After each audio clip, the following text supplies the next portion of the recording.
Hey everyone, and thanks for jumping back into the cryptoverse. Let me just go ahead and. Hey everyone, and thanks for jumping back in.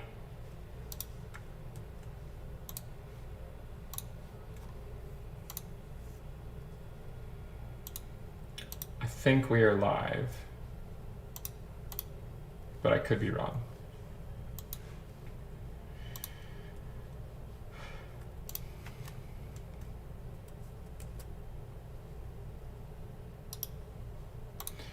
Let me know if you guys have any questions, and I'll try to get to them as we go.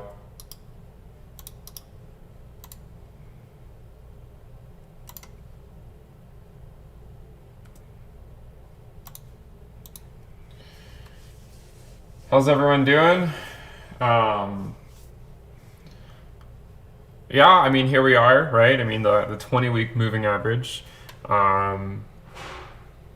Sorry, my dog just came inside. The 20-week moving average seems to, at least in the meantime, it seems to be holding, which is really nice, right? I mean, this is the key level that we've talked about for months, right? Years. I mean, the YouTube channel has only been around since summer of 2019.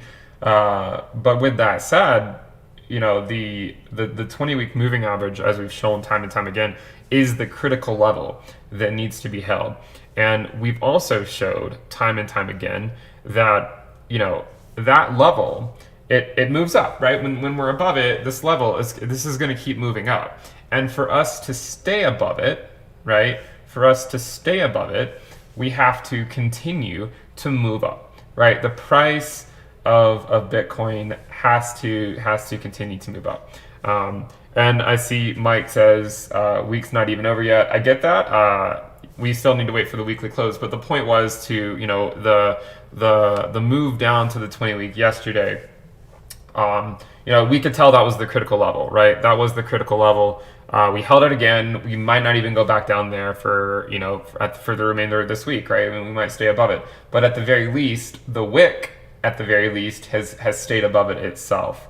So I mean, if we just zoom in here, this is the daily chart. So what I'm plotting here, right, is the daily chart, but the orange line that you see is the 20-week moving average. The way you accomplish that, of course, is you just go over to the moving average and you put in 140 days, right, which is 20 weeks. So this is what we see so far, and as we said a few weeks ago, for Bitcoin to continue to hold it, right, each critical test of it has to continue to move up. So about 4 weeks ago, it was like 9,800, right? It was $9,800 that needed to hold. A couple weeks ago, it was around 10K or 9,900. And now it's up to 10,150. And that's basically the exact level we came down to yesterday. So, I mean, this is Coinbase. You can see, again, the wick, it came, so the 20-week is at 10,150. The price wicked down to 10,136. So a pretty good test, yet again, of the 20-week moving average. I understand that, these times can be scary, right? When we're so close to that level, right? When we're testing it, because you can kind of feel it, right? You can kind of feel that if it drops below it, it's basically just going to be carnage in the short term. It might turn out to be a wick, right? If we go below and then we go to like 9,600, maybe it turns out to be a wick. But what if it doesn't, right? And this carnage, can be quite substantial. So the price of Bitcoin right now it's only about 4 to 5% above the 20-week. Obviously, we're still not out of the woods yet. Altcoins are still very risky. But with that said, the idea when Bitcoin is around the 20-week, again, stays the same, right? When Bitcoin is close to the 20-week moving average, Bitcoin is primarily where you want to be. It doesn't mean you can't look at other coins, but at the same time, this is one of the key areas to look out for, right? Because if Bitcoin were to test the 20-week again, let's say that right now the price of Bitcoin is 10,695. Imagine if Bitcoin were to drop back down to say 10,150 today. If that were to happen, then most altcoins would continue to bleed against USD and Bitcoin worse than they did yesterday. Most of them would. So most of them would continue to drop. And this is why we say, Bitcoin is such, I mean, it's the market mover, right?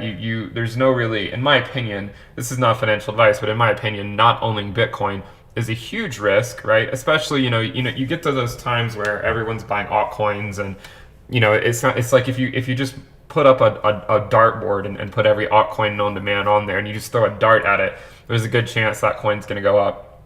But then you get a quick correction by Bitcoin back to the 20-week, and so many of those gains are just completely taken away.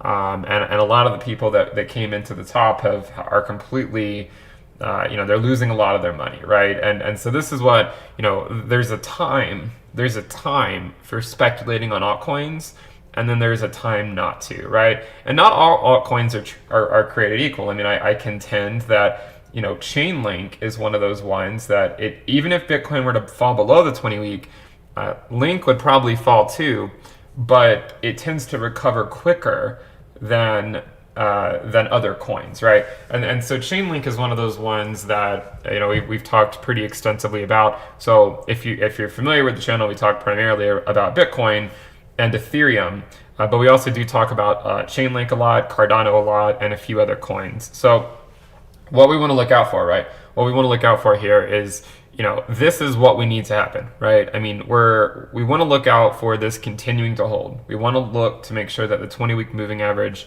continues to hold, right? Is it fun and games? No. If you go back and look at the BLX, right? Let's go to the weekly time frame. You go back and look at the BLX, and you look to the last cycle, right? This phase over here, as we said before, we failed to hold the 20-week the first time back in the last cycle, and then it was the second test that we held. It was a 20% drop down to the 20-week. You can see, by the way, that we transitioned from the 100-week. So we came up to the 100-week, held it as support, and then it was a kind of a handoff to the 20-week, right? So they took turns. So the 100-week held it as support, and then it went into the 20-week, and then that's what we held as support. Once Bitcoin did hold it as support, right? First of all, we know that this was a 20% drop down to the 20-week moving average. But once we did hold it as support, we were basically hugging it as support for 17 weeks. So when you zoom out, right? When you zoom out and you look at this type of move, you think like, oh, it's just all fun and games. Like you basically just had to buy Bitcoin over here and sell it over here. But when you zoom in, you see, or if you lived it, right? If you lived through it, we saw all these drops back to the 20-week moving average, right? 30% drops, 40% drops. Here's another 40% drop. This one was a 25% drop or so. From the wick here, it was approximately a 35% drop. It was once, it was this last time, right, where we, maybe we would have come back down to it here, but we didn't, and then we continued to go up. And from that point to the 20-week was a 50% drop, and from here we just fell through it. We even had a wick down to 70%, came back up, held resistance. Bad news bears for the foreseeable future. So this is the general idea. Jack Hansen says, I'm being slightly repetitive. I don't know if this is I don't know if it's a trolling comment or what. The thing is, this channel is just not meant, it's not meant for entertainment purposes, right? It's to show you, what needs to happen and the things that need to hold and the way the market needs to play out for things to stay as they seem or as we expect. And that's just the way it goes, right? I mean, this is the way it goes. Like it's not an entertainment channel, right? I mean, this is not an entertainment channel. This is, for me, it's to show you guys the quantitative moves and it's just that they don't change, right? It's not like next week it's going to be the 25 week moving average or the 30 week moving average, or the 22 week moving average or the 18 week moving average, right? It's the 20 week moving average, and no matter how many times I say it, right, I find that some people need it hammered home, right? You just have to hear it 100 times before you start to respect why it's important, right? This is the key point. So again, the title of the video, as Thomas in the chat points out, is literally called "It Holds the 20-Week Moving Average." So if you're already familiar with the 20-week and didn't want to hear commentary on it, then it begs the question, like, why did you tune in the first place? So I'll just leave it at that, I guess. So now that, if we go over to the daily time frame, of course, right? Just looking at that. This is you see the wicks that we've had, right? So it would be kind of interesting, right? I don't know if we're gonna go. I don't know if we're gonna fall back below the 20-week or not, right? We recognize that there's always a chance that it does, right? And if it does, we're ready for it. At the same time, it would be somewhat interesting, right? If everyone always says, okay, now this is the last time we go below 10K, and really I think saying that is not not really smart, because there's always a chance we wick back below 10K, right? There's always a chance, but it would be kind of interesting, right? If these wicks here, right? These like 6 wicks, maybe 7 wicks right here.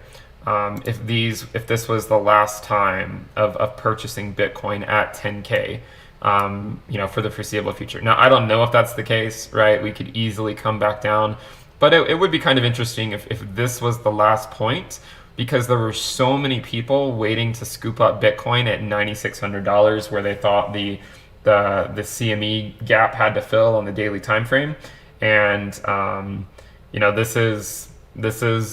is what it is, right? We haven't filled it yet. There's no guarantee that we fill it. We might fill it, right? We might fill it, but there is no guarantee. So I think it actually would be somewhat poetic for Bitcoin to basically say, you know what? I don't have to respect what other people say is important in terms of the CME gap having to fill. There were no CME gaps in the last bull run, right? So it's not like we can say that during any given bull run that all the CME gaps have to fill on the way up on the daily time frame. So with that said, you have to consider that it's possible that we look back at it and say, why did people think it had to fill in the first place, right? Please give the video a thumbs up if you guys like the content. Also subscribe to the channel, and turn on the notification icon if you guys like the content. But the key point right here is to remember that it's a slow and methodical move up, right? This has not changed. Whether Bitcoin is bullish today, it could be bearish tomorrow, but in general, the slow and methodical move up to a sustainable $20,000 Bitcoin, right, is something that we're looking to happen, right, over the next like 16 months or so. So we still have a ways to go. There's going to be a lot of tests at the 20-week. It could be, right, that we end up falling below it, and then we were able to come back up above it later and then continue on up. But there's always a chance too, right, that we stay above it and the 20-week just kind of trends sideways or slowly upwards, and does something like this, right? And then we continue on off to the races. And it's once Bitcoin gets to 20K, right, and to a sustainable 20K, it's at this point that Bitcoin has a chance of say going parabolic, right? And not until then. So it's nice, right, that we're holding the 20-week, but it doesn't necessarily mean anything yet, right? It's still too early to say. Again, if you look at the last cycle, we held it. We were at the 20-week moving average for 17 weeks or so before really bouncing above it to the next level. We did bounce back to the prior local high, right? We talked about the local high and the local low. So if you look at the local high there, then the local low, which this low corresponds to the previous resistance point, right? And you see us oscillating in this range. So it went low to the top, back down to the low, which corresponded to the 20-week moving average. It was a 20% drop. Back up to the local high, back down to the 20-week, back to the local high, moving sideways into the 20-week, and then breaking out. So let me just check out the chat here. All right, I guess we have some trolls. I'll go ahead and oblige them and remove them. Sorry, I think I deleted a message by someone. I didn't mean to. Menticone. I did not mean to delete your message, so you can go ahead and put that back on.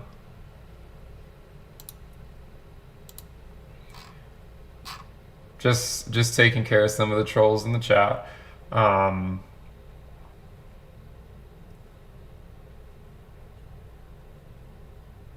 Mike, if you sign up on the website, it just charges you every month. Patreon does it the first of the month. So I generally tell people to just go to the website so you don't get charged now in the beginning of the month. So remember, okay, so just to reiterate, we came up to the local top, resistance, back down, back up, local top, back down to the local bottom, which also was the 20-week moving average, back up to the local top, back down to the 20-week, then moving sideways from that local top to the 20-week before we broke out. Again, if the same thing were to occur, which it doesn't have to, right? And we don't know even if it were to occur, the time frame at which it would take, right? But this is the local top, and this, right, somewhere in here is the local bottom, right? And in the same manner, we came back up. We came up to this level, held it as a little bit of resistance, came up to the top, a 20-week move, or a 20% drop down to the 20-week moving average, which also corresponded to the last local bottom, or the last prior top. It is from here that if we were to continue on this same move and continue, Mr. Person Man says, you said there were a lot of CME gaps in the last bull run. That's not true. There were no CME in the last bull run. That is not what I said. I'm assuming this is a troll. I said there were no CME gaps in the last bull run. So I don't know. I guess there's just I think the trolls just like to come to the chats during the live streams. So again, back to this, right? We're back to the 20-week. Now again, the last cycle we were at the 20-week for 17 weeks. Now if this is true and it repeats again, right? If we see the Bitcoin hold the 20-week for, say, if we see Bitcoin hold the 20-week for the same level, the same amount of time, let's take a measured move and see what that would entail. So from the beginning, going out 17 weeks, we're looking at late December, okay? Late December, if we were to stick to the same schedule. Okay, now in this time period though, even if it did take another 12 weeks or so, it's possible that we come back up to the top, right? There's always a possibility we go back to 12K, go back to the 20-week, maybe go back to 12K, and then in hindsight, when you zoom out, it's just going to look like this was a continued test of the 20-week, right? Because again, if you go back to the last cycle and look at all of these tests, even though it looks like this was just a continued test of the 20-week for a really long period of time, this here from the bottom was a 20% move back to the local top, which today would correspond for Bitcoin going from back from say 10K to 12K. Let me just look at some of the questions here. Why is no one talking about the inverse head and shoulders pattern dating back to October 2019? It is because I think most of this is complete nonsense, and for every head and shoulders pattern you can show me that you think works, I can probably find you 10 that, by the definition of it would have been a head and shoulders, but it didn't play out the way you think. So this is the general point, that a lot of these patterns that people want to see, they talk about them until they no longer play out, and then they just change, slightly change the narrative a little bit.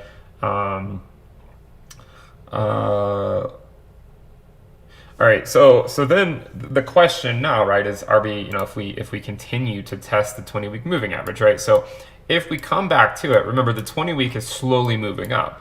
So, if we test it again, like let's say we test it again in a week or two, identically at the 20 weeks. So this is the BLX. So it just shows the week the closes.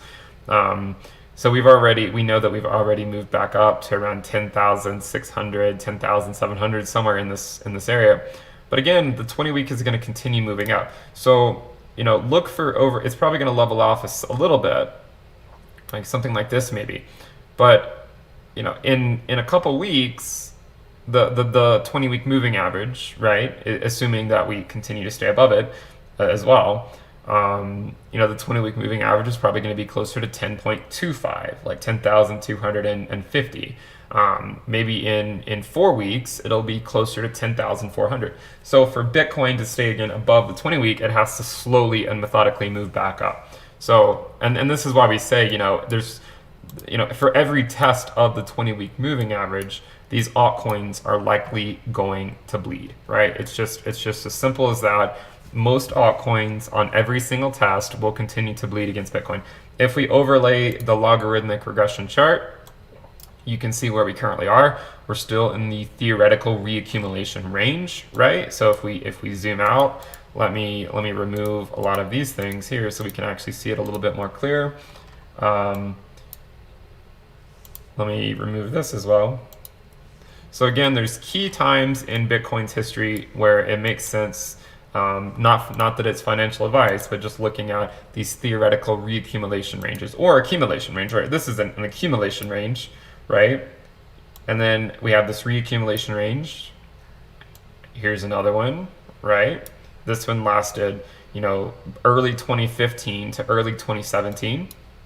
So my contention, right, is that this next accumulation range is going to look something like this, right? Where it's going to be longer. Each one, the accumulation range is increasing, right? And it might even extend further out than early 2022. So I contend that we're still in our theoretical reaccumulation range. The range, according to the regression curve, ranges from 6,512, so 6,512, up to 14,107 yesterday. Or sorry, not yesterday. And then the fair value is 95.85. Vatan says, do you think that we have missed the bottom on Chainlink at $7? So Chainlink is one of those ones that I cover on the channel quite frequently. And it's one of those ones that I cover more on the premium list, right? So remember, if let me just quickly show you. So this is the link chart, right? And if you were on the premium list, right, which is intothecryptoverse.com, I was telling people we had four, according to the moderate risk strategy, there were 4 major selling points, right? And there's 5, right? So this was 1/15 of the portfolio, 2/15, 3/15, 4/15, and 5/15. Unfortunately, we did not make it to this level, right? Now this is just something that you have to understand. Okay, Coinbear, whatever, as somewhat being a troll. I think I'll just go ahead and remove them. Not interested in this. Okay, so then by looking at the link price, right? This is something we talked about, right? And the idea again is dynamically DCAing your cells on the way up. So for me, anyways, it was 1/15 here, 2/15 here, 3/15 here, 4/15 here, and then we didn't make it to 5/15. Okay, so there were 4 different sell levels. So we ended up, I ended up only selling, because this was why. So I ended up only selling 2/3 of my position on the way up. The last sell was at 1850, which was documented on the premium list. It was at 1850, and then we went down.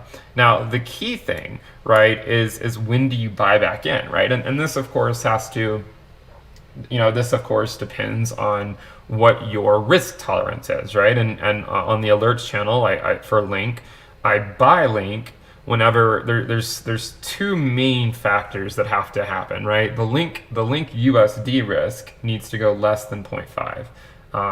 It has to go less than 0.5. and then the link Bitcoin risk has to be less than 0.65.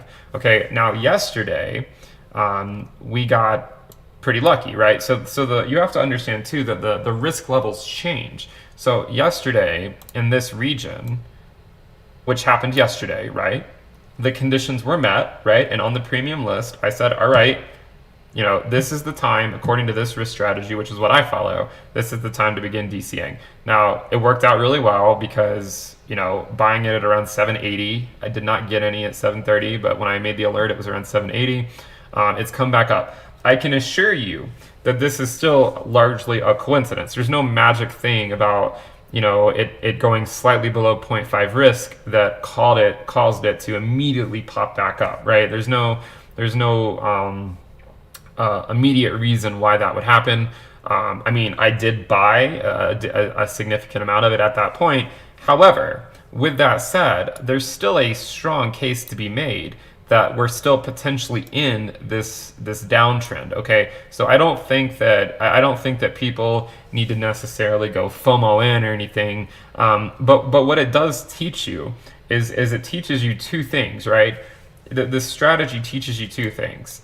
So one thing is on the way up, we don't know where the top is, right? And this is why we dynamically DCA on the way up, because we don't know where the top is. I sold at 1850. I missed the top by about 1% or so because it went up to $20. Who cares, right? Who really cares when you look at the grand scheme? If I sold at 1850, I missed it by a little bit, whatever. But in the same manner, right? So in the same manner that you scoop out the sells like that, you want to scoop up the buys. So if it does go back down further, then you can continue to buy, right, at these levels if it's according to your risk tolerance. If on the other hand it doesn't go back down, then that's why buying once it got below this level for a few hours, it was only a few hours, at least you were able to scoop up some so that if it continues on up, at least you were able to reinvest some of the profits that you maybe took up here, or here. Okay, so you have to remember again that the risk levels are dynamic because on the way up, I had a sell at $6. So I sold 1/15 of my link at $6, 2/15 at $10, 3/15 at $14, and 4/15 at $18.50. So 9/10 of what I sold, because I don't include the last five, this up here. So out of this, it's just out of tenths.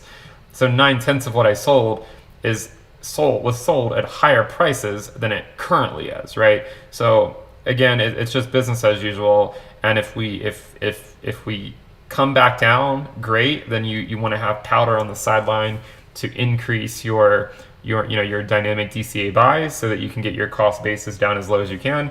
And if we don't, then at least we were able to scoop up a little bit right here. Obviously, we would want to scoop up more.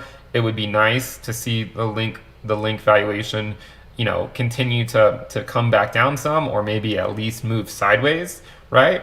But again, yesterday on the alerts channel, when it came into this region, and by the way, I had said all the way down, not yet, not yet, not yet, not yet, not yet. And then here, this was the first point where I said, okay, according to this risk level, this is the time to at least consider DCAing back in if you're okay with this risk tolerance, which I was, right? And I understand that some people are a little bit more conservative than me and would wait for it to go down lower. So again, Link has a way of bouncing back rather quickly, very quickly. It can bounce back really quickly. If Bitcoin were to go back to the 20-week, rest assured that Link will almost assuredly revisit some of these lower levels again. So I don't think that you have to think that, oh no, like I completely missed out and there's this is not the case, right? There's a good chance that Bitcoin will grind for a while. And the thing is, right, is no one ultimately knows. So if it doesn't, at least we scooped up a little bit. But again, still hoping, right, that it continues to move back down. At the end of the day, right, it doesn't really matter what you hope. It matters how you react, right? So yesterday, the risk level went to a certain level. This was like, okay, well, we look at historically speaking, this seems to be a good level, at least to start DCAing at. And here we are. We've bounced back, 24%. Or so, or 20% or so in a relatively short period of time. So Again, it's business as usual. You see the risk levels play out. If you guys want access to this information so that you don't just hear me talk about it after the fact, remember to check out the premium list at intothecryptoverse.com. You get access to weekly premium reports, weekly premium videos, basically daily Telegram alerts where I post a lot of this stuff, daily a Telegram chat room, a private one, and then a risk dashboard, which is what I use to trade. So check it out. Prices are going up in 4 days. So on September 28th, prices will be going up. So if you want access to it before then, make sure you sign up to get grandfathered in to the lower prices. So we'll keep an eye on Link. Remember, it's bounced back quickly, but we recognize that it tends to bounce back quickly when Bitcoin, when Bitcoin gets bullish again like this. So I wouldn't. It has bounced back, but remember, market sentiment can change really quickly again. So we'll see how that continues to play out. I need to go grab my computer cord actually, because I just see that my laptop is about to die. So let me just go grab my computer cord and I'll be right back.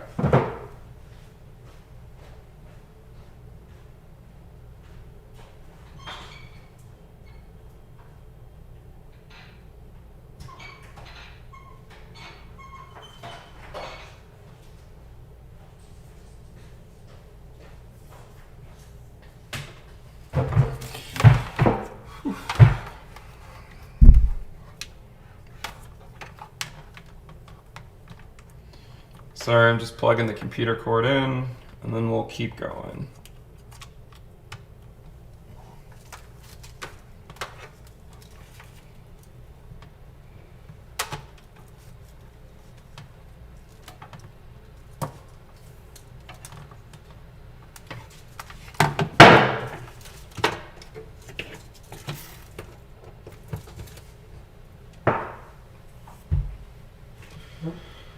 All right. So again, with things like Chainlink, it's a fickle beast. The idea of Link, right, and the price movement is it's somewhat complicated, but at the same time, it also actually does follow a pretty strict schedule, right, in the way it performs. So again. This is just something I want people to to understand that things can change really quickly, and it's why you should really never say like I'm going to buy an asset like at a very specific price, right? You don't just want to say, oh, like I'll buy Link when it gets to $4 or $5, because what if it never makes it there, right? So the idea is you wait to a specific risk level and you just slowly accumulate. And again, the idea, right, is there's a lot of people that were trapped up here because they bought at the worst time. They get trapped, and then it's down 60%.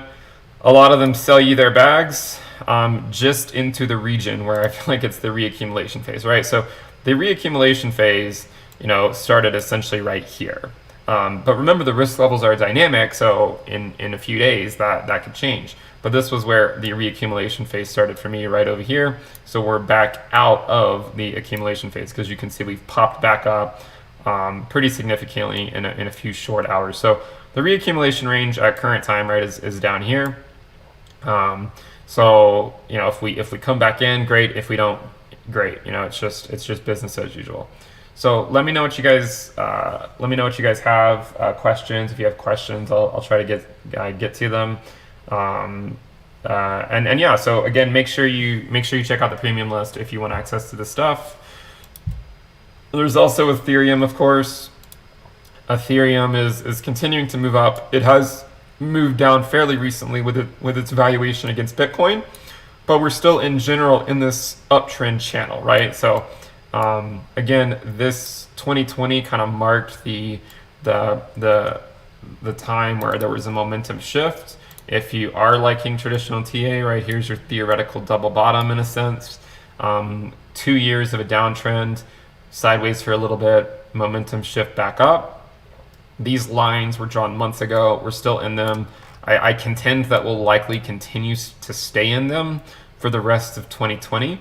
Obviously, there's a chance that we fall below, but I still think that there's a much higher probability that we stay within this uptrend channel for the duration of the year. So currently the valuation, as you can see, is 0.0325. And the bottom, right? So if we were to come to the bottom of this general trend, you know, it would be approximately 0.028.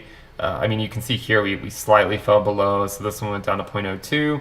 And if we were to come below by the same amount, it might be 0.027. But I think that, you know, that would be a pretty general area where there might be some support if we were to come down there, right? So in that area, you can also see too that, I mean, that was also the last theoretical, you know, top, right? So this was the last top, and that's also where it happens to correspond to at the present day.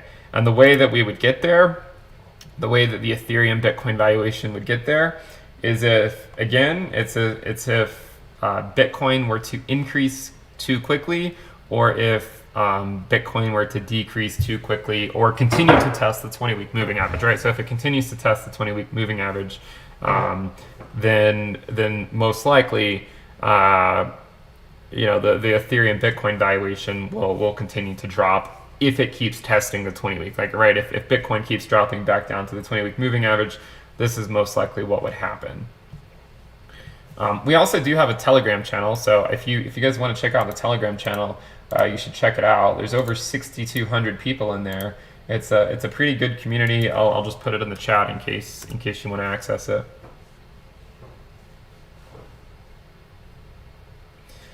James says, can you tell me what's your take on ADA? So ADA was one of those coins we covered earlier in the year. I said that, you know, I'm buying it up to 10 cents. After that, not buying it anymore. And then given, if you're on the premium list, obviously for the last several months, I've been saying, you know, it's a really risky time to buy ADA, and that I personally am not buying it. It's not financial advice, but it's just that, you know, with Bitcoin testing the 20-week, it just means that every time that Bitcoin tests the 20-week, the ADA valuation against USD and the ADA valuation against Bitcoin will likely continue to drop. Okay, so this is the general idea, and that's what makes altcoins very risky right now, right? The main altcoin that I make exceptions for are Chainlink, if the risk levels permit it, right? So if the risk levels are at the levels where they permit a reasonable DCA back into the market, then this would be one. And then the other coins that I would potentially be DCAing are ones that are newer on the market that I want exposure to, right? So there are definitely newer coins. Some of the ones we've talked about on the channel, Polkadot and the Uniswap governance token. So these are generally coins that are new to the market, and you know, this is something, you know, a reason to potentially accumulate. But even then, the risk is still quite high.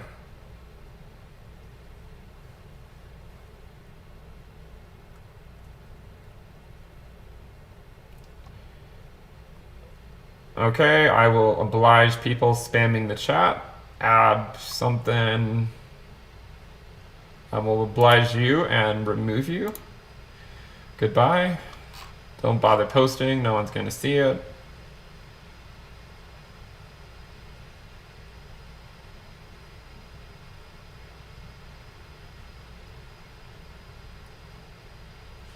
XMR is one too. I mean, I actually just put out a video yesterday on Monero. I actually haven't even checked it this morning, so this is the first time I'm looking at it. I have no idea what it's done. So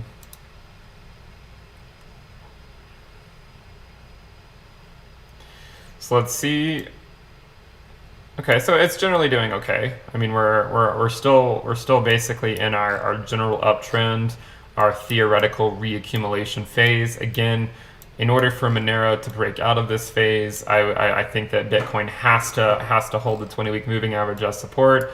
As I showed in the video, right, there was this this accumulation phase over here, and then it broke out later in 2016 after Bitcoin had been holding the 20-week moving average for several weeks, several months. That's when it broke out. So I think the same thing might be playing out again, right here, this potential reaccumulation range.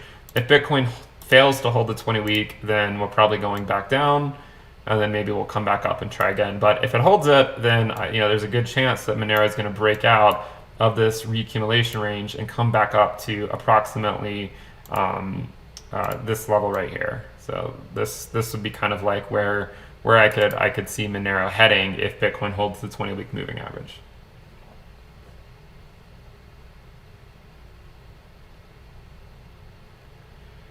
All right, try Andy. Looks like he wants to be removed from the channel, so I will oblige him as well.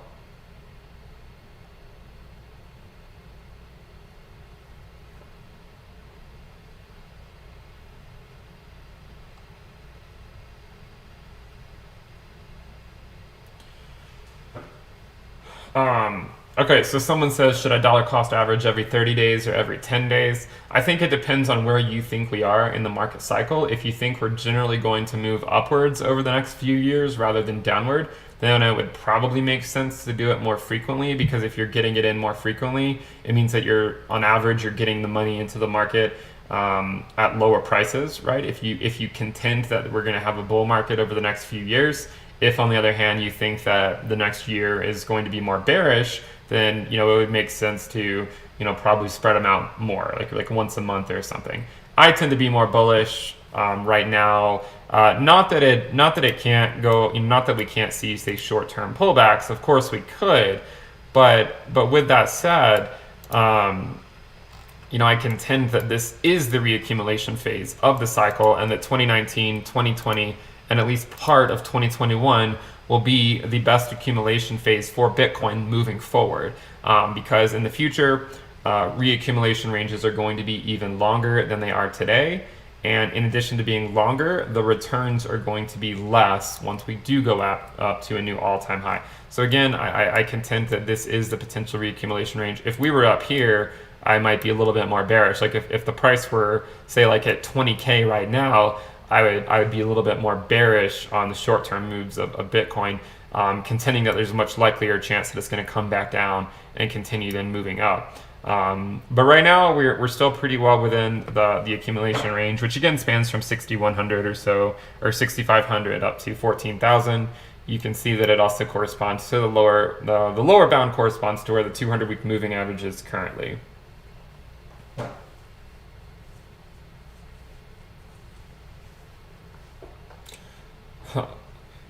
Leafus is asking the exact same question I just answered, so you should rewind it if you want to see the answer.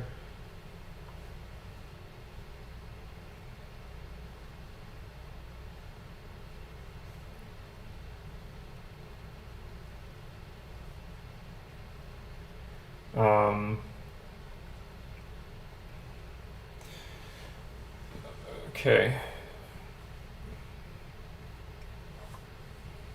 So again, if you're just tuning in, the reason I'm making the video is I mean, clearly we haven't closed a weekly candle here, but so far you can see that we had a nice wick down to, again, the 20-week moving average. So this is a nice wick down to it. We'll see if we revisit it, but at least for now it seems like another successful hold of the Bitcoin bulls of the 20-week moving average, right? So. This is the purpose of the video, and then we're just like trying to understand how this affects the rest of the market and where we see things potentially heading. Matt Bristow says, do you expect tests of the 20-week to generally take longer this market cycle than the previous cycle? I think there'll probably be more tests of it. Yeah, I think we'll probably spend more time on the 20-week than we did last cycle, assuming there is a multi-year Bitcoin bull market. Do you teach people how to do the math in the premium list, or just give the data? I just give the data. I don't really like, I'm not huge into teaching, the actual math part. It's one of the reasons I don't want to become a professor. I do, my education, if you don't know, is I have a PhD in engineering and nuclear engineering. But yeah, I decided long ago I did not want to be a professor, because I'm not huge on going through all the steps to teach all the different facets of making these charts.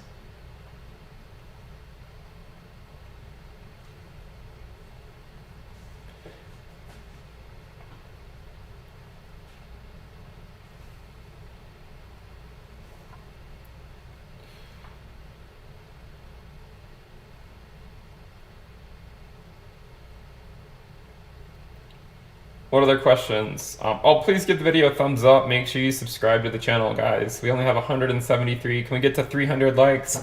We have 700 viewers. So please subscribe. Please give the video a thumbs up. Someone says they have 75% Bitcoin and 25% Ethereum mix. What do you think? There is a video on the premium list that talks about weighting your portfolio according to according to maximizing your Sharpe ratio, using past returns and past volatility to do so. If you want to get a hint at what that is, there's plenty of free videos on my channel that discuss modern portfolio theory and the efficient frontier.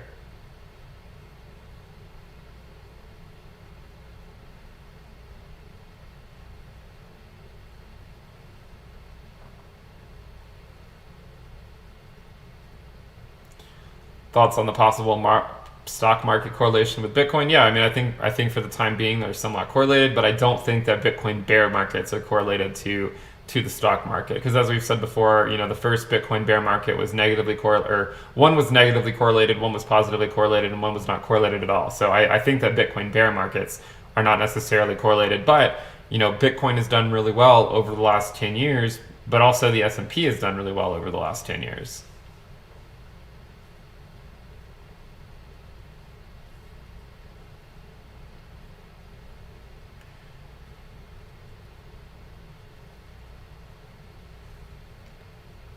Brendan says, if you don't want to, I don't know what question, Brendan.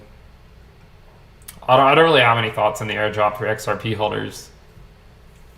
I mean, XRP, on the specific airdrop, I don't really know. I don't really have any thoughts, but on specifically XRP, XRP is a coin that you typically want to wait until the Bitcoin reaches its previous all-time high before jumping in.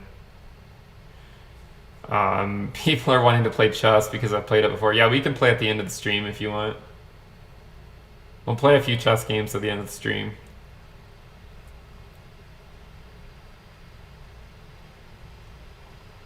Where could you see the Bitcoin dropping to if the stock market crashes? Well, there's no guarantee that the stock market crashes, but if it did, I mean, just looking at the prior moves, we see that the first time Bitcoin broke the 20-week this cycle, it went to the 100-week moving average, and then the second time it went to the 200-week with a wick to the 300-week. So I would probably say, if we break it, there's a good chance we go, there's a good chance we go to so the 50-week, by the way, is at 8,800. So this would probably be our first stop if we crash.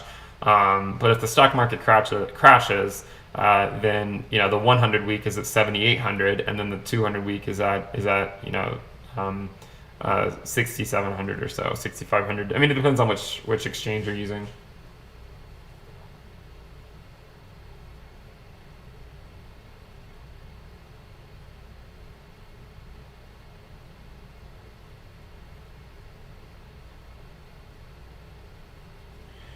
Is there a correlation between how long reaccumulation takes versus the angle and duration of the parabolic rise? So we have, so the one thing you have to consider with trend angles, right? Again, is it obviously depends on the aspect ratio that you choose. So if you were to zoom out here, let's remove the moving averages so it's clear. Let's remove these accumulation phase lines drawn. So we're going to make it really clear. And then we're going to zoom out even further. So this is the general structure of the market, right? So you can see currently, kind of where we are. We'd also delete this. And then so if we were to take some trend angles here, I'm trying to remember here they are, trend angles.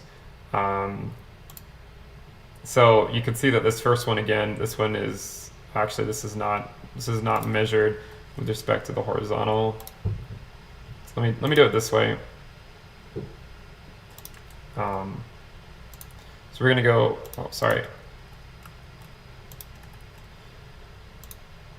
So this parabolic move, okay, so this is the parabolic move once we got to the prior all-time high. From the second cycle, it was 63 degrees. The first cycle is 73 degrees. Remember, this depends on your aspect ratio, of course. And then this one was 55 degree, or yeah, 50, 56, 50, 55 degrees. So you can see that the trend angles are decreasing for a given aspect ratio. So if we were to, move over, let's see. You can see how it changes when I change the aspect ratio. But I mean, if we were to continue this, then maybe we would have like a, like a 40 degree trend angle. I don't know, 30-degree trend angle, something like this, right? And it might take us up to somewhere between, 100 to 200,000 over the next few years once we get Bitcoin to the prior all-time high. Okay, so it's going to take a while, I think, to get there, but you can see it's decreasing, right? So 73. And obviously they're not drawn perfectly because I changed the aspect ratio slightly. So 72, 62, maybe this one is like 53. Maybe the next one will be in the 40s or the 30s, right? If we get to a sustainable 20K, let's say we get to it by the first quarter of 2022, then let's say take it in March maybe. Let's be a little bit more conservative and say it comes in March, and then we take a trend angle out to say somewhere in 2023. You can see that if we were on 40 degrees over the next couple years after that, it might put us at around $140,000 Bitcoin.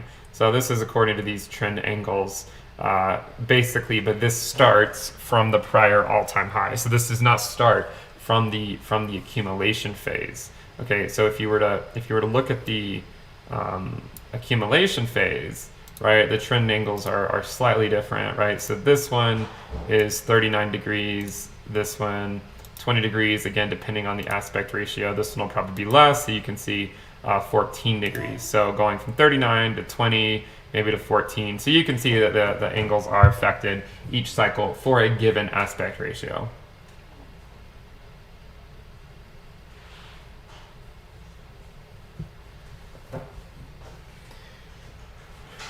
Super Extreme says, I think that we will break 100K at the end of 2021.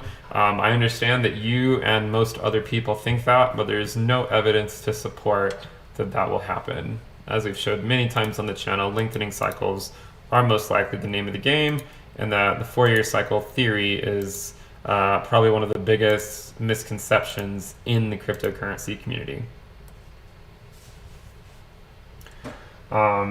Two Froggy 404 says, since the cycle will be longer, wouldn't there be a good chance we end up using a different weekly moving average as support? I mean, there's always a chance.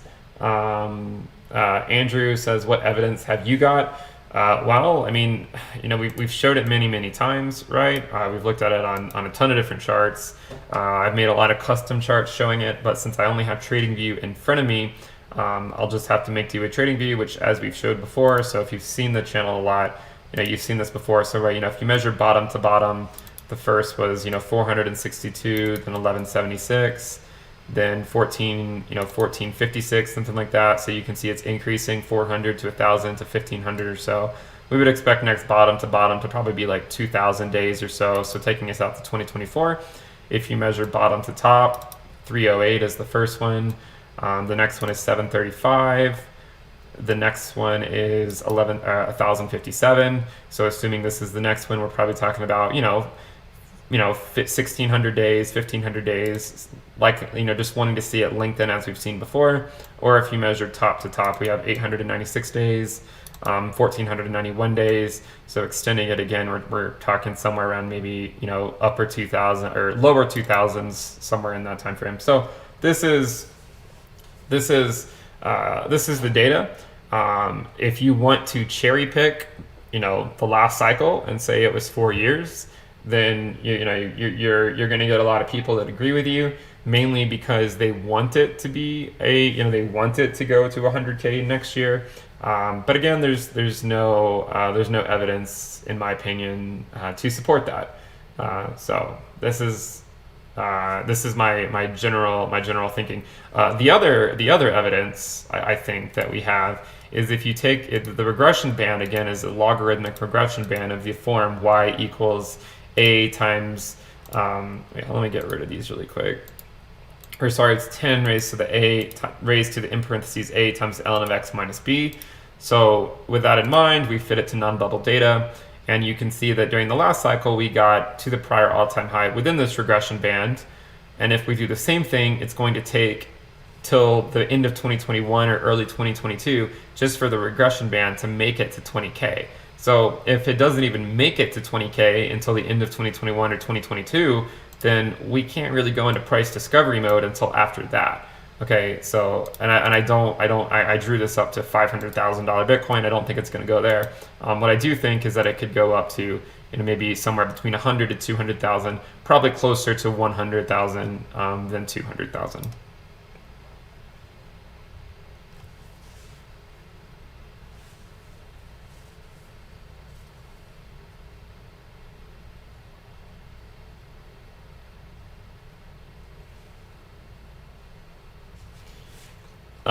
Just Everything makes a good point. We've talked about before. He says, right now I'm just happy with Bitcoin putting in consecutive closes over 10K. Each day we normalize price up here as a win. We are nearing the old record of 61 days. This is a very valid point. We've talked about this a little bit before, but the idea that we are having so many closes in this area. So if you look historically speaking, above 10K, so in this region, we have not spent very much time, right? And we have not moved sideways in this region, right? This was just a blow off top. Here it was another blow off top. Locally, now we're above it, but we're continuing to move sideways. So again, this is just establishing what the new normal is so that we can continue on up. Again, make sure you subscribe to the channel and please give the video a thumbs up if you like the content.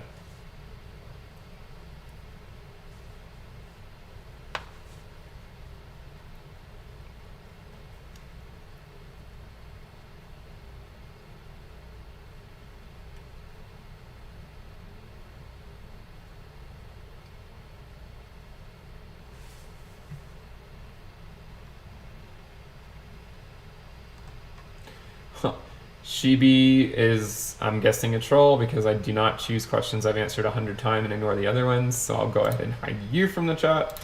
Thank you for pointing out who you were. I'm thinking there will be a better, faster Bitcoin type currency that will take market share away from the old Bitcoin. I don't know. I mean, I think that Bitcoin is number one, right? I think that Bitcoin is here to stay as number one for the foreseeable future. I mean, other coins, there's a chance that a coin like Ethereum takes the number one spot this market cycle, but even if it does, I think that it would be relatively short-lived, and it would just be like at the top of the bubble.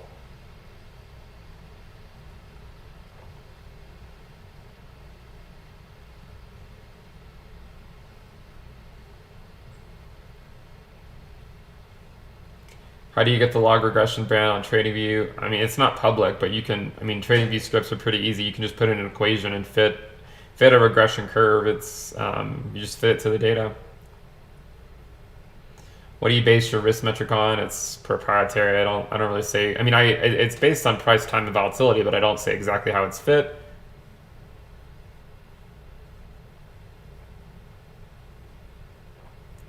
Leon says, thoughts on timeline to break 20K? As we've said, probably another 16 months or so to break it sustainably.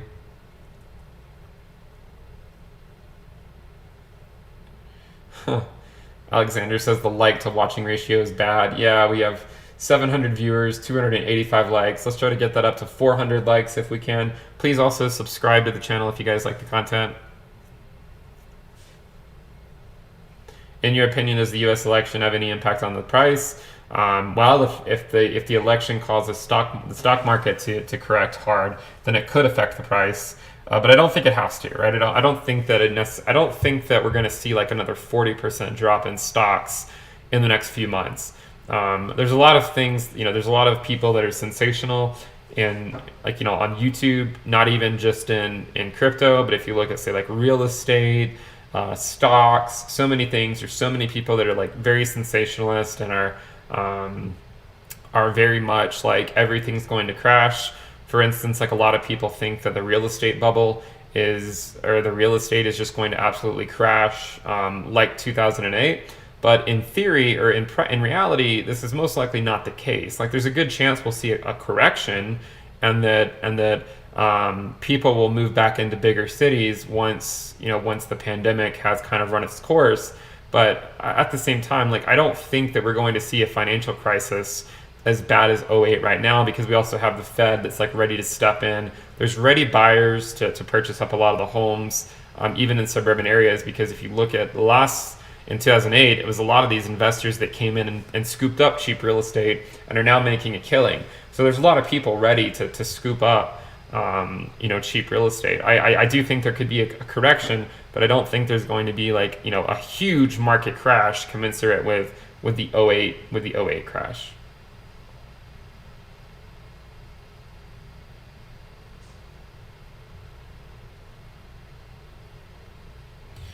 Code Fringe says small note, risk level was around 4 or 5-ish for Bitcoin when it was so close to the 20-week. It does not factor in the 20-week, no.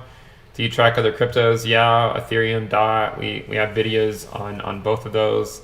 We even have Ethereum right here. You can see Ethereum. We also have the Ethereum regression band as well. So here we are back into the regression band.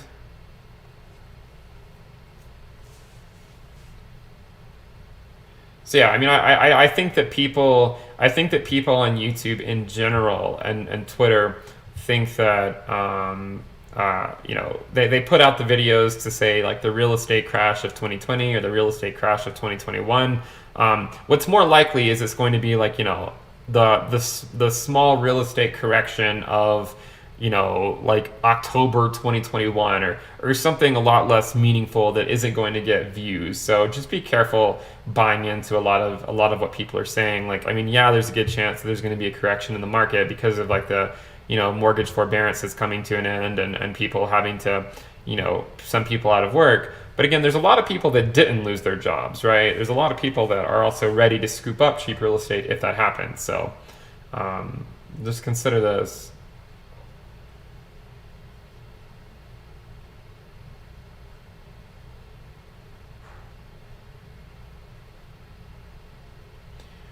Twenty is investing says, do you make any money from YouTube? I mean, I don't show any YouTube ads. So I've made $0.00 from YouTube ads since I've never showed one on the channel. I'm not going to tell you how old I am, but I mean, I work in computational material science. My background is mathematics, undergrad, nuclear engineering, PhD. Some of the hobbies, I like to play tennis, like to play soccer, like to play chess. I have 2 kids with a 3rd one on the way.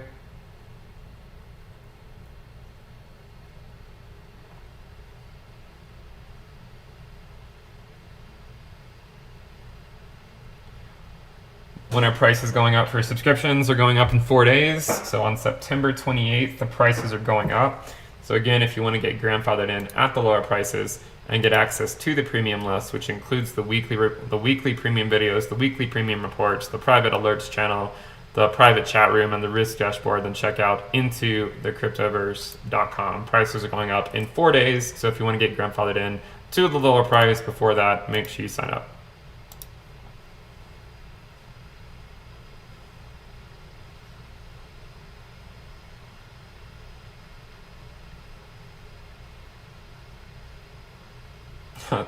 Someone says he wants to challenge me in tennis. If the premium list takes off, will you stop making free YouTube content? Well, that's one of the things I've said before is that as the market cycle presses on, I'll be doing less public videos and more premium videos. So 2020, I'm mainly focusing on public, but as we get into 2021, I'll probably scale down public videos some and do more premium. Prue says he just joined the premium list. Thank you. He says he's an ex-nuke worker. I appreciate your thoroughness. Thank you.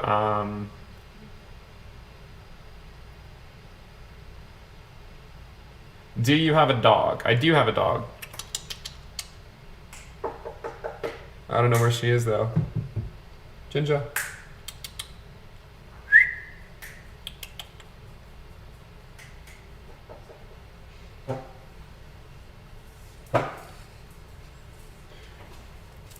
Here she is. Can you guess what mix she is? She's a mix between two different types of dogs, actually.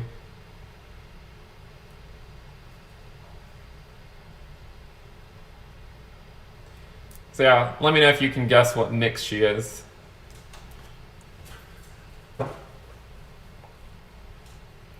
Sean says holding till 2023, nothing short term matters. See, I would disagree. Um, uh, I think that when you look at things like Link, and you see moves to like 1850 and then back down to $7 or $8, like there's definitely ways you can significantly increase your stack.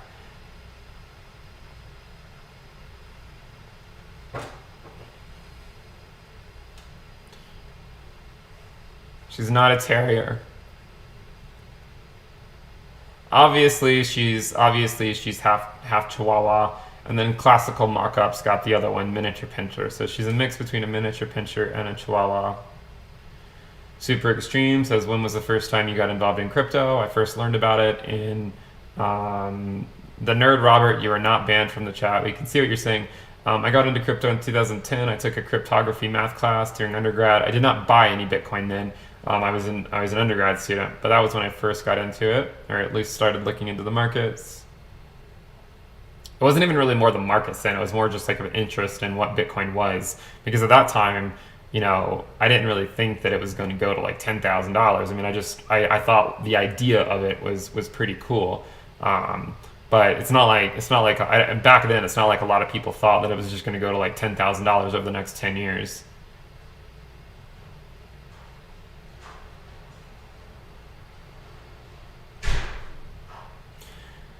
Martin says, how do you explain the trajectory of the Bitcoin price considering the negative news around fiat currencies in contrast to principle behind Bitcoin? Thank you. I think in general, as we've said before, it's just that people don't tend to care about the bad news during a bull market, and they don't tend to care about the good news during a bear market. This is why we don't really focus on the news on the channel. QSauce says, you don't try to predict short-term price movements, therefore holding until 2023 was always the strategy.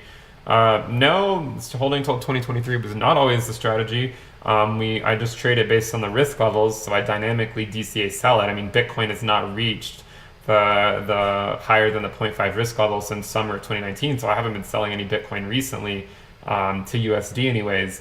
But the idea is to dynamically sell it on the way up based on the risk levels, not to just hold it until the very specific point in time and hope for the best.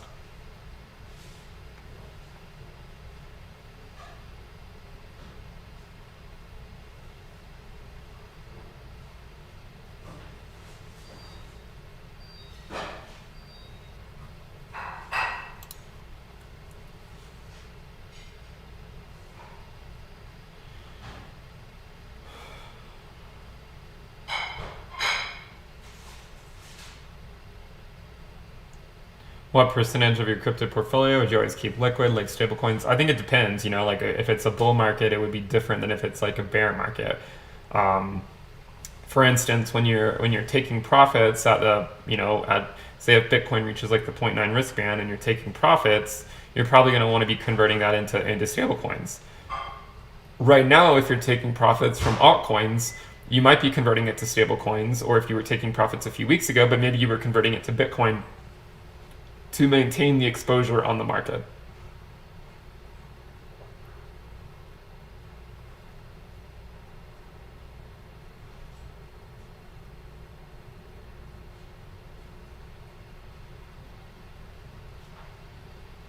Which stable coins do you trust the most?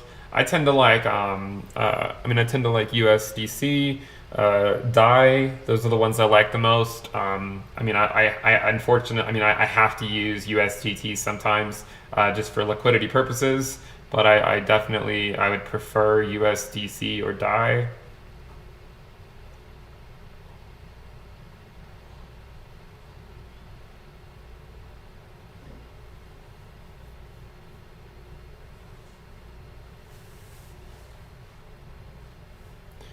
Do you think this time we will have two short bull runs as we had two short bear markets? I'm assuming you meant bull markets in the past. You could rephrase your question? AJ, because you said, do you think this time we will have two short bull runs as we had two short bear markets? I'm not really sure what you mean. What does your wife think about crypto? She's not a huge fan.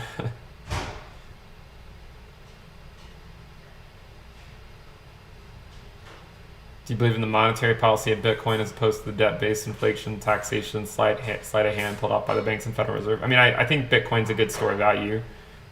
I don't think it's going to be like a peer-to-peer. I think that'll be a stable coin that may or may not exist yet. What's your opinion on yield farming, and do you think there's a real future for insurance or loans based on current DeFi models? I mean, I think it's a good thing. I think that if you're getting rates that are a lot higher than what you would get in traditional markets, there's probably risks associated with it that you're not privy to. So just be careful. And I imagine that a lot of these projects just won't simply exist in 5 years. So again, it's the flavor of the day. I think that there will be some winners that'll come out of it and will do well, but most of them will probably go to zero.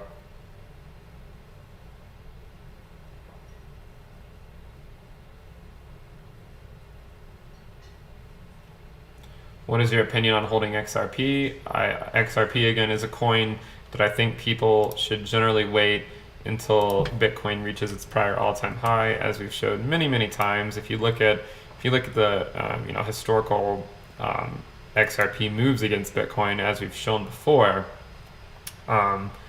it tends to just bleed right until Bitcoin gets to the prior all-time high. And we showed this before, so apologies if you've seen it 1,000 times. But remember, Bitcoin held the 20-week moving average back in early 2016, and XRP pumped 80% against Bitcoin. But it didn't change the fact that it still trended downward until Bitcoin got to the next all-time high in the first quarter of 2017.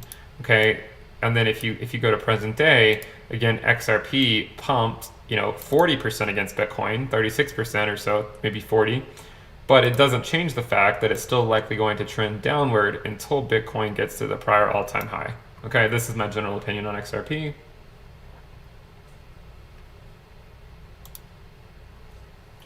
Is there more downside for Chainlink, like 5 to 7? It's possible. I don't know. I just buy it when the risk level gets to the level that I'm okay buying it at, and I don't buy it when it's above that level. So it doesn't really matter what we think is their downside. It just matters what we react. Like, do we react to it?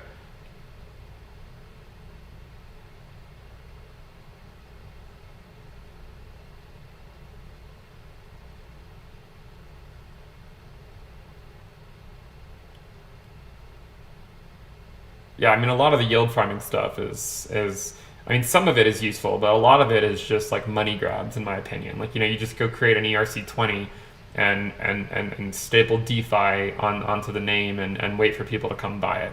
A lot of, like 99% of projects that go this way are likely going to be completely useless. How did you get so disciplined in your investments? I think getting a PhD helps, because you have to stay pretty disciplined there for 5 years to get your degree. Do you take into account events like Ethereum 2.0?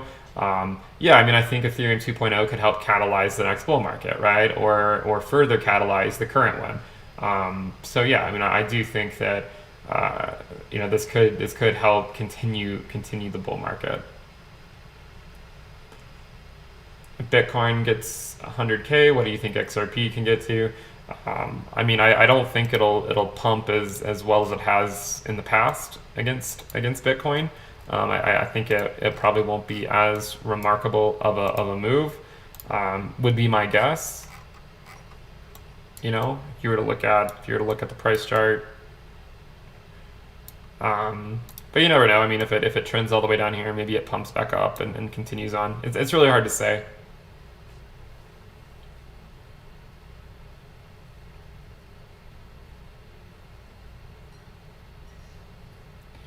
Ben Warren Buffett says diversification is an expression of being ignorant.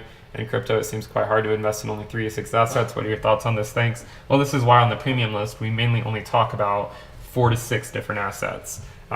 It's my opinion that it's better to focus on, say, like, approximately 5 different coins plus or minus a couple, rather than to just throw your money in like 100 different coins, because the opportunity cost on a lot of the altcoins that people throw their money at is quite high. Like for every dollar you put into some random coin, that's a dollar you're not putting into another coin. If you want to apply the risk approach to coins that don't cover on premium, how would you go about doing it? You could make your own. You could try to use the general altcoin risk levels, and if the other ones are moving similarly, then assume it's a similar risk. I already talked about Chainlink. I'm not British, no.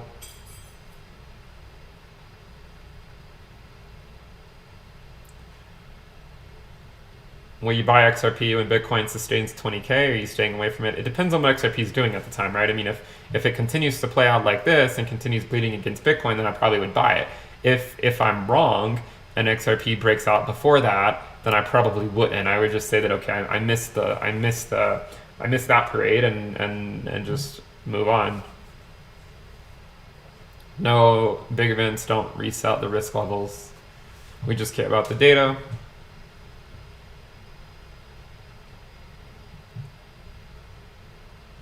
Do you see ADA ending its correction soon?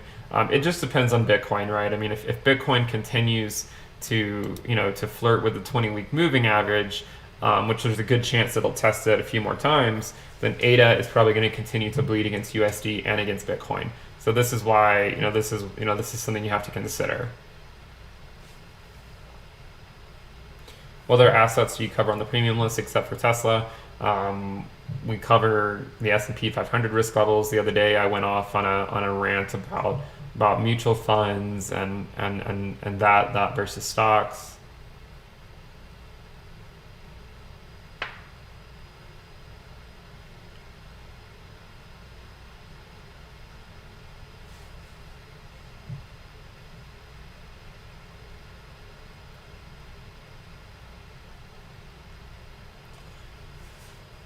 How significantly will the prizes rise on the 28th for the premium list? Almost 2x.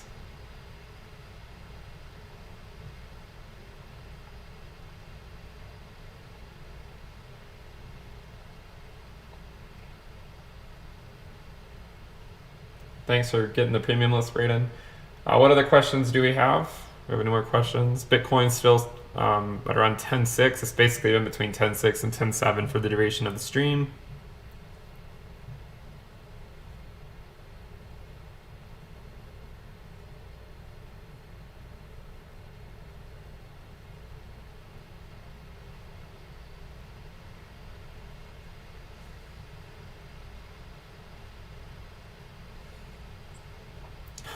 Could you do a video critiquing the Fourier cycle? I mean, I think I've made plenty of videos critiquing the Fourier cycle.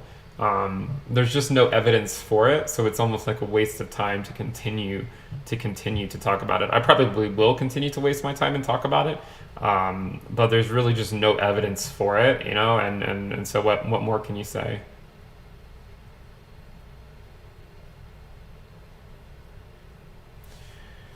Getting a lot of questions on the premium list in the chat, so make sure you just go to intothecryptoverse.com. I'll put it in the chat if you guys want to check it out. Remember, the prices are going up in 4 days on September 28th.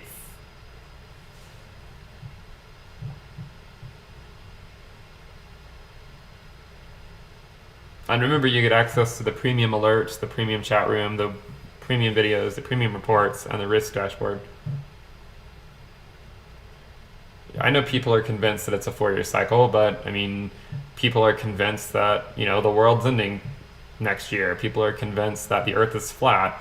People are convinced that, people are convinced of a lot of things. That doesn't make them right.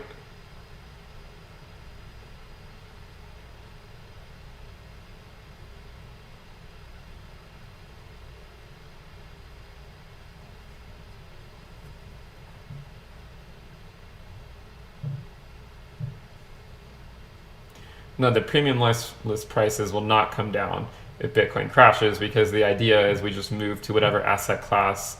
We protect the wealth, and maybe we talk more about dividend stocks or something else. It's just that the risk-adjusted returns on crypto right now have been quite attractive, right? And trading this volatility and with the idea of lengthening cycles is quite good in my opinion right now.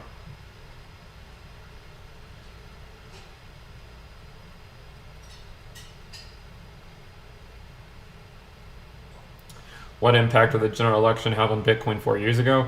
Well, remember the election 4 years ago, so November of 2016, Bitcoin was mostly moving up.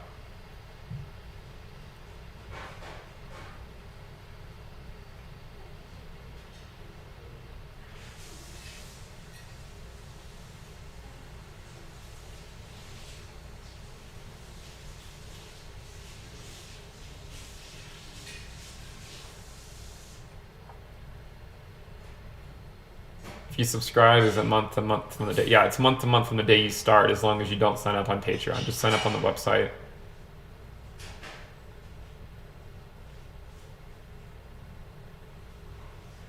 Do you consider the bounce back hard enough, or can we still retest the 20-week? I mean, yeah, we can continue to test it for weeks potentially. We could still fall below it, right? I mean, we could still fall below the 20-week. We definitely can continue to test it for months to come.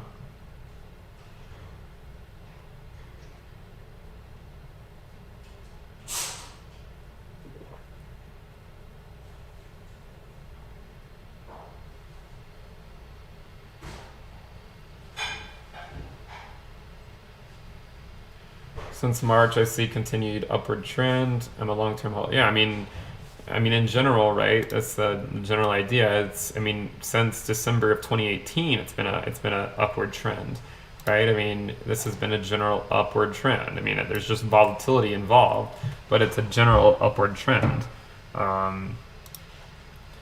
If you want to talk about that macro level trend line that people are talking about for a long time, you can see that we're kind of right on, we're pretty close to it, right? I mean, if you draw it out like here, and let's change it to a different color. So we'll change it to green. So this is the top here. If we zoom in to where we currently are, so in somewhere in this level. So if we just pivot it to be exactly at that wick, anyways. Then yeah, I mean it's actually quite interesting. I looked at this a few days ago, but I generally am not a huge fan of drawing too many lines. But yeah, if you draw it from the 20K top, let me fix it so it's perfect, and then going through that top wick from 2019, that's actually right where we basically bounced off of. I mean, given a little bit of a tolerance there, but that's essentially this is essentially where we bounced off of.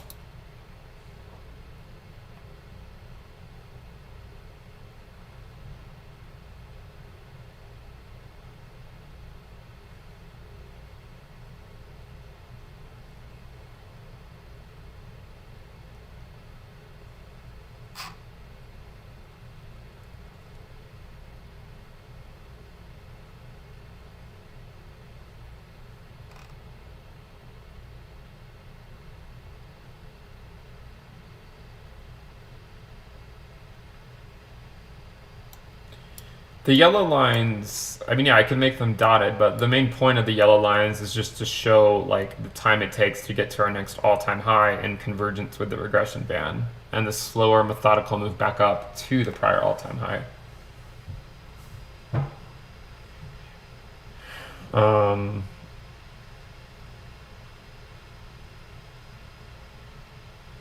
Ferrari says it seems he does not like my post. I'm not really sure what your posts were. It's hard to catch all the questions in the chat. Obviously, there's YouTube ads that are complete scams. Don't ever, don't fall for those.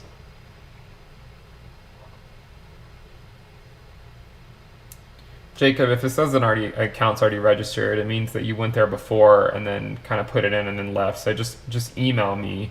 Go to the contact page on the website and we'll get it figured out.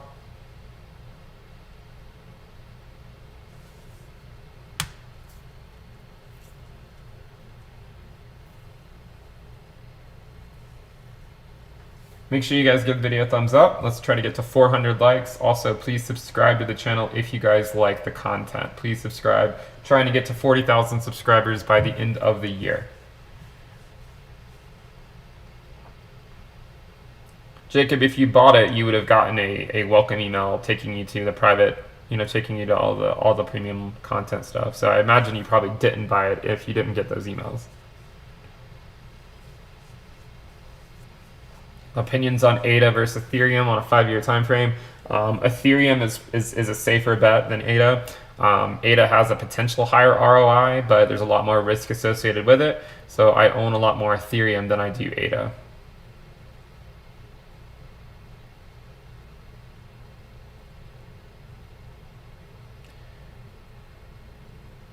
If we get the premium membership before the 28th, will the price go up to the new rate if there's a lapse in the membership and we renew later on? You can't. If you cancel, then you have to. I'm not like it. It's just the new payment process will be the higher price. So you just can't cancel, and you'll still be able to stay on the lower price. Will you publish the risk metric formula if Ethereum hits 10K? Maybe. I mean, I don't. Even if it hits 10K, I'll probably be mostly out of the market by that point, anyways. But if it does, I mean, at that point, it probably would be time to re-optimize the risk metric anyways, just because we would have another cycle of data.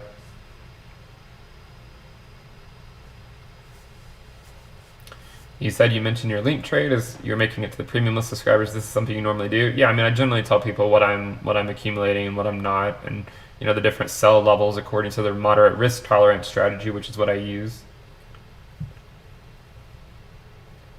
Thinking more like 15K for Ethereum this cycle. I don't know. I mean, that's pretty high. It's possible for sure, but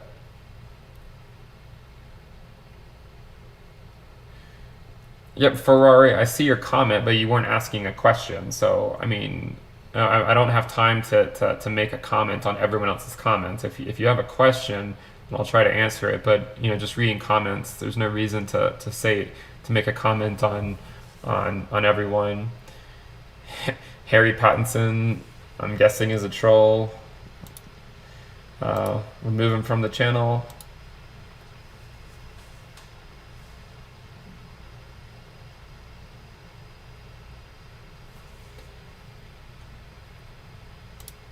Well, there's a lot of trolls right now.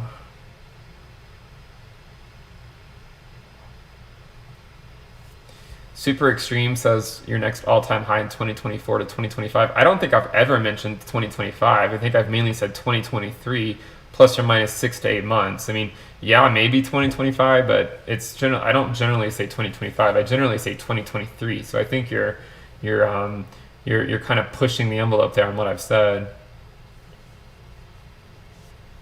The index funds, I just tell them on the premium list.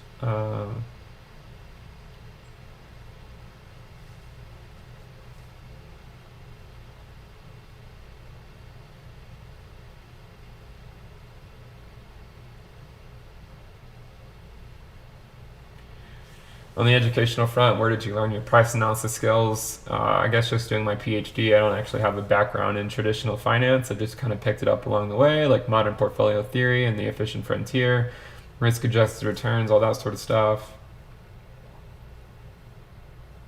Do you think we might see Bitcoin visit 10.8 today? I have no idea. No idea.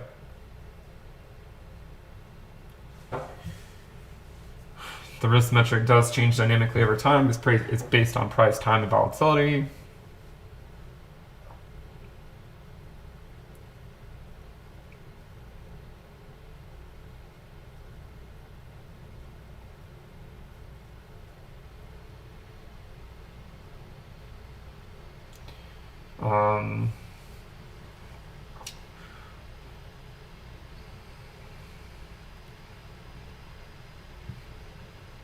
Yeah, I mean, the Ethereum Bitcoin ratio, I think, could easily make it to 0.1. But I think one common misconception, right, is that people think that if Bitcoin goes to 100K and Ethereum is 0.15, then Ethereum has to be 15K. But what if Bitcoin goes to 100K and then it goes down to 70K, and then at that point, Ethereum Bitcoin ratio goes to 0.15? So it's not like the Ethereum Bitcoin ratio will likely not peak until after Bitcoin has peaked. Okay, so it's not as simple just, hey, let's take the ratio and multiply it by what you think the peak of Bitcoin will be.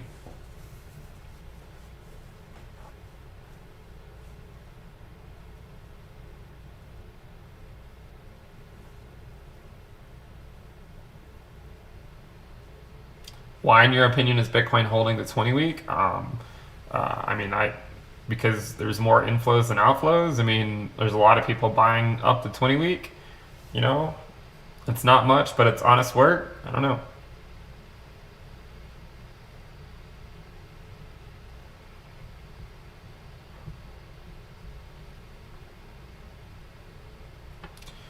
Wealth gainers, I don't have any opinion on Ren. I already answered your question about the premium membership if you lapse on it, so I'm guessing you weren't listening. I said if you cancel it, then it goes up to the higher price later on. Do you think ADA will ever hit $1 again? It's possible, right? But I mean, there's a mountain to climb, but it is certainly possible.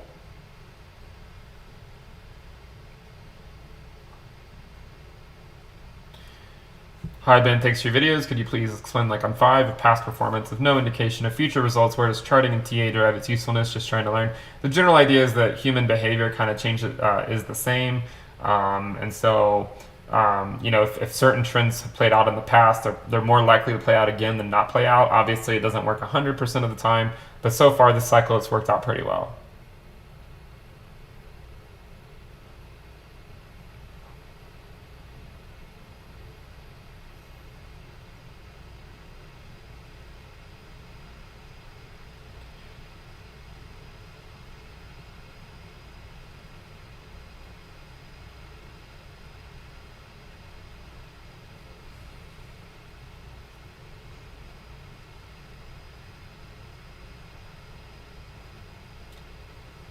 Let me know what other questions you guys have. We'll probably wrap it up fairly soon. Again, remember, if you do want access to the premium list, you can check it out at intothecryptoverse.com. Prices are going up in 4 days.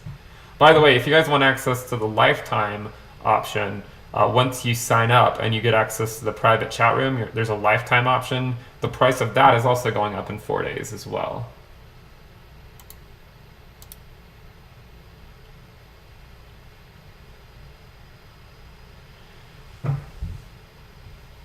All right, if you guys want to play a couple chess games, it seems like some people in the chat want to. Just go ahead and send me a challenge, and I'll play a couple games. You can find me on Chess at Into the Cryptoverse. Yeah, you have to maintain continuous membership to be grandfathered in. Hi Ben, are you in DOT? Yes, I have been accumulating Polkadot tokens. I mean, I've made videos on Polkadot on this channel, so.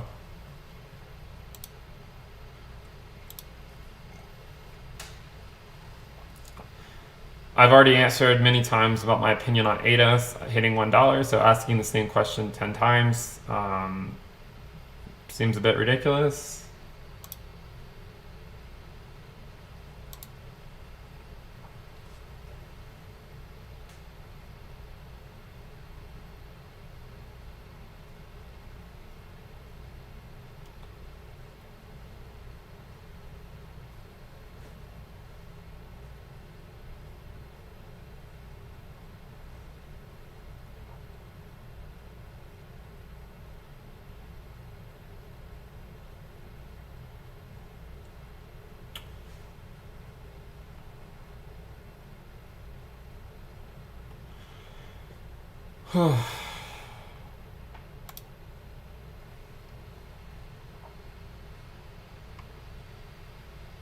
I don't really have an exit strategy on DOT right now. There's just not enough data.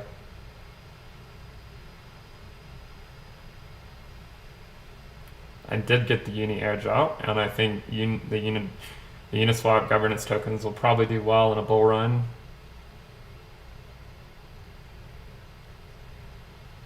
Yeah, I think Bitcoin will still be dominant in 10 years.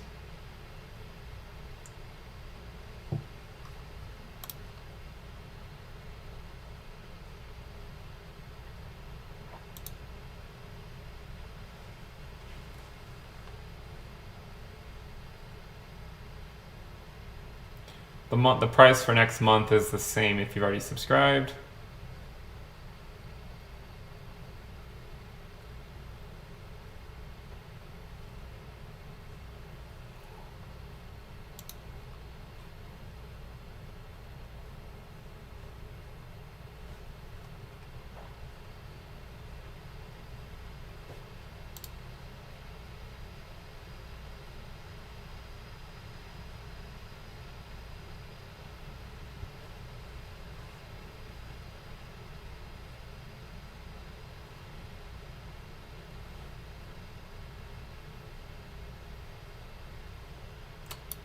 I don't know if there's any more. I'm seeing a lot of the same questions at this point, so I'm probably gonna wrap up the stream soon. Make sure you guys subscribe if you guys like the content, and please give the video a thumbs up.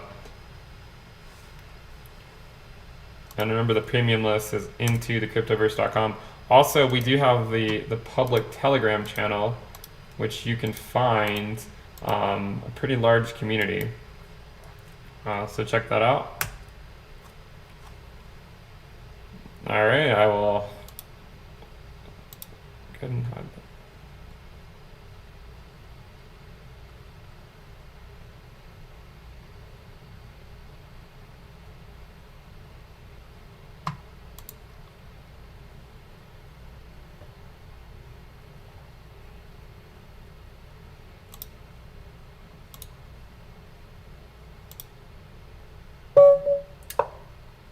Looks like someone challenged, a couple people challenged me, so I'll just go ahead and play a couple games. I'll try to answer some more questions.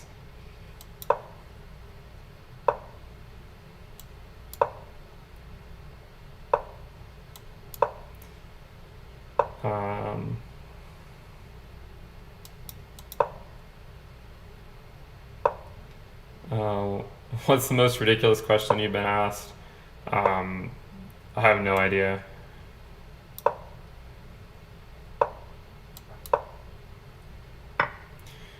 Jeremy, check your promotions tab. A lot of times it goes to the promotions tab if you're using Gmail.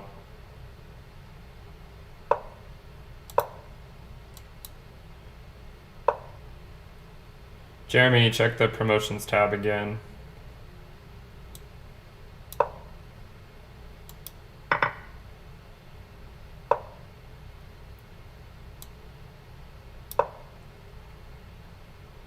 Are you bullish on XRP in the long run? Again, this is one of the ones that I think it's better to wait until the next all-time high for.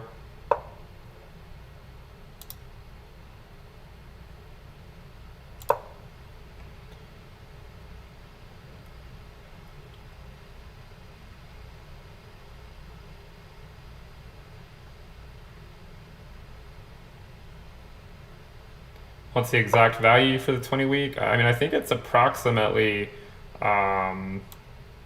it's around like 10,150 or so.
Sorry, I gotta focus for a minute because I'm getting, I'm probably getting beat here. It's hard to focus and answer questions at the same time.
Maybe I'll get lucky and I'll go here. I'm probably gonna lose on time.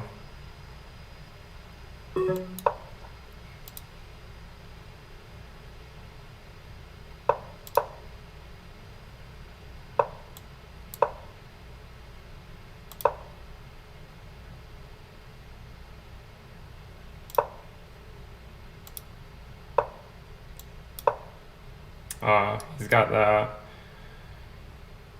Oh well.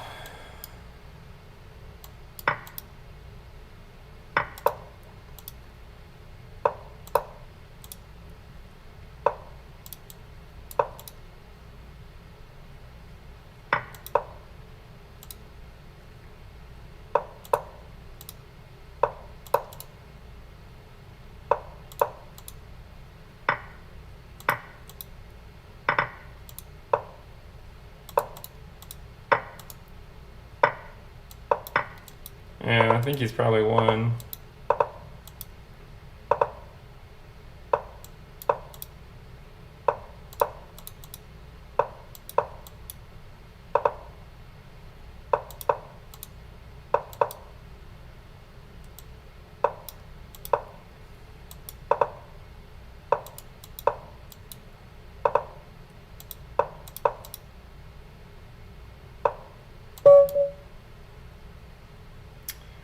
Oh, well, lost on time.